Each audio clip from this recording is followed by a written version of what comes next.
Hey guys, तो आज हम पढ़ेंगे सेल मार्कर्स के बारे में। सबसे पहले हम पढ़ेंगे टी सेल के मार्कर्स के बारे में। टी सेल के जो मार्कर्स होते हैं वो होते हैं CD128 और CD28। इसको हम ऐसे याद करेंगे कि जो टी होगा उससे हो जाएगा टाइनी, तो सारे टाइनी मार्कर्स 1 to 8 और 28।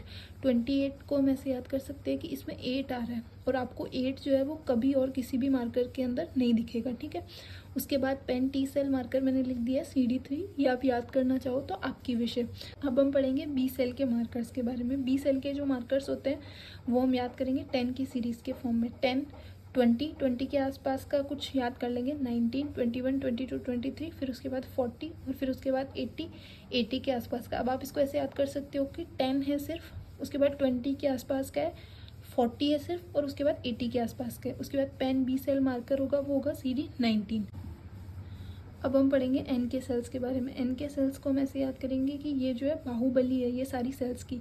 तो इसको 16 इंच के इसके बाइसेप्स हो जाएंगे, 56 इंच का इसका चेस्ट हो जाएगा और 94 इसका वेट हो जाएगा। उसके बाद अब हम पढ़ेंगे मोनोसाइट्स। मोनोसाइट्स जो है ये फॉरएवर सिंगल सेल्स है। इसको हम ऐसे याद करेंगे कि ये 11 ईयर की एज में भी सिंगल थी, फिर 14 फैब आया तब भी ये सिंगल थी और फिर उसके बाद ये 64 ईयर की एज में भी सिंगल थी। उसके बाद मेगा कैरियोसाइट्स को हम ऐसे याद करेंगे कि जो मेगा गन होती है पबजी की वो होती है 416, तो इसको हम याद कर लेंगे CD41 और इसको रिवर्स करके याद कर लेंगे CD61। CD41 और 61 के दूसरे नाम GP2B और GP3 है, मैंने लिख दिए। अब हम याद करेंगे माइलॉइड सेल्स। तो माइलॉइड सेल्स को हम ऐसे याद कर सकते हैं कि राजस्थानी लैंग्वेज में क्या होता है कि ना अगर कोई आपको छोड़ के चला जाता है तो उसको बोलते हैं कि वो आपको 33 दे गया। तो इसको हम याद कर सकते हैं कि 13 माई लव 33 दे गया, मतलब कि तेरा जो माई लव था वो तुझे छोड़ के चला गया। उसके बाद अब हम याद करेंगे ब्लास्ट।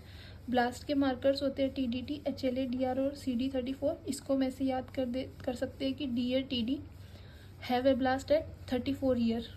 अब इसको अगर आप 34 को भूल जाएंगे तो आप ऐसे याद कर लेना कि T जो है TDT का T और 34 किससे स्टार्ट होता है, T से, तो इससे आपको थोड़ा इजी रहेगा। उसके बाद अब हम याद करेंगे leucocyte common antigen. Leucocyte common antigen के जो मार्कर्स होते हैं वो होते हैं LCA और CD45। LCA तो सिंपल है, ल्यूकोसाइट कॉमन एंटीजन, और 45। अब 45 जो है ये कॉमन नंबर है 0 और 100 के बीच में, क्योंकि ये 50 के पास में आ रहा है तो इसलिए हम इसको ऐसे याद कर सकते हैं। Thank you so much guys.